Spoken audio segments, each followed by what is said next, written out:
In 2003, when I was 15 years old, my heart stopped for 6 minutes. It happened on an ordinary afternoon, at the point in my daily routine when I walked home from the bus stop. In the 4 blocks between the corner where I hopped off the bus and my front door, I started to feel nauseous. It came on suddenly, without warning. I just felt fine all day. Ate a lunch of Bosco sticks and marinara sauce, something I'd eaten hundreds of times throughout high school. Before I had an opportunity to consider alternative causes, I broke out in a cold sweat. Then I felt the curious flutter in my chest.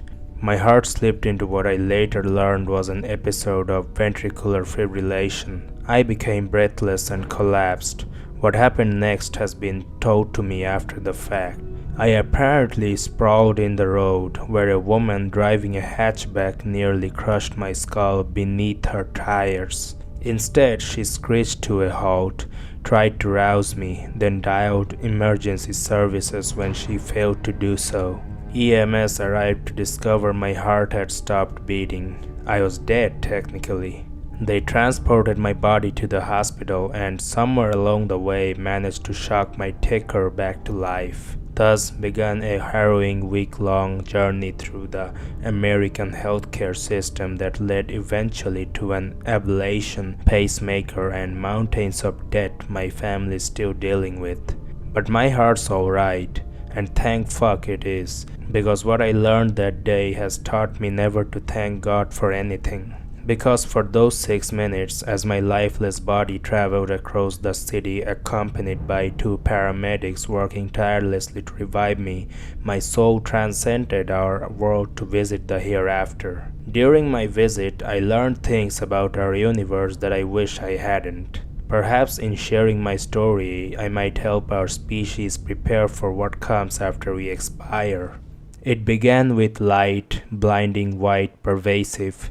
It bathed me, calmed me. It was everything they tell you about, beatific, welcoming, the stuff of spiritual experiences. I had the distinct feeling of ascent, like the light was lifting me skyward. I passed through several sets of gates which my dizzied consciousness hardly registered. Upon reflection, I don't believe they are physical in any sense, and yet I recall the feeling of admittance, as if they might have prevented me from rising had they remained closed. In any event, I arrived in a place without dimension, a place beyond reality. It only made sense while I occupied it.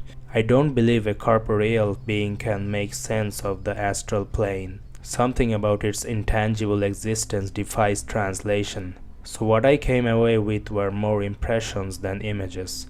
I was not alone. Several life forces enclosed me upon my arrival. At first, because of my Christian upbringing, I believed them to be angels. In my incorporeal form, I made the spiritually equivalent gesture of opening my arms, anticipating their embrace. Instead, I felt myself shackled by their powers, like a collared dog.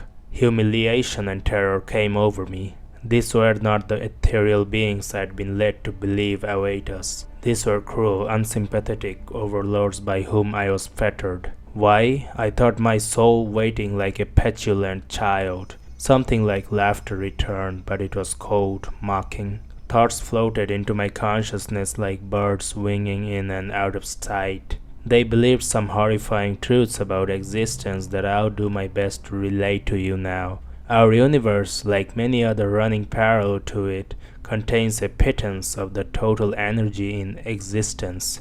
It is a farm used to produce souls, which only arise in the precise conditions found in our cosmos.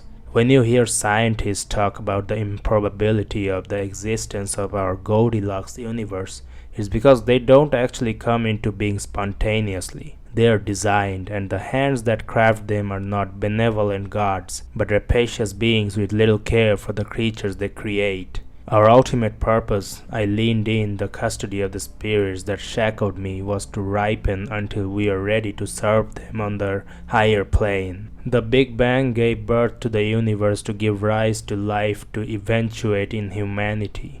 a sufficiently conscious organism that may be harvested for use as slaves on a higher plane, where time and space dissolve into an eternity we spend in servitude. 6 minutes in heaven felt like a lifetime, which I spent amusing what I perceived to be a childlike spirit with a penchant for psychologically distressing manipulation. It batted me around like a cat with a caught mouse, reveling in the pain it produced. Physical discomforts we imagine hell inflicting upon us pale in comparison to the torture of soul pain. Loss of a loved one comes closest, that piercing emotional damage resulting from trauma. When it became clear my time had not yet expired on earth and I was to return, I was told not to reveal their existence to the rest of my kind. My reward, they communicated to me, would be a marginally improved station among the slave population. Alternatively, if I managed to convince others of their existence, new horrors would await me when I returned. I can't imagine anything worse than what I experienced, subsumed beneath an ineffable grief and torment. For weeks I tried to explain to anyone who would listen what I experienced. Everyone told me I suffered a very serious and traumatic experience for a young man, that the event left scars on my psyche as well as my heart. I gave up trying to convince them. I slowly began to convince myself that what they had told me was true. I had simply imagined it, a dead dream, as it were, the mind reckoning with its own imminent demise, trying to make sense of the experience. Then I met someone who claimed to have met God. This was a few years later, when the author of a non-fiction book recounting their near-death experience visited my hometown. I attended a reading and afterward confronted him about his tale. I looked him in the eye and asked if he really met God, something I'm sure he's dealt with hundreds of times. He smiled and nodded, assuring me that yes, God is real and is filled with love. On a lark, I decided to tell him that I knew the truth, that slavery awaits us all. The flicker in his gaze betrayed his knowledge of the fact. He really had died and visited the afterlife, but lied about it in his book, because he knew the truth of heaven, the horrible place our souls are bound for.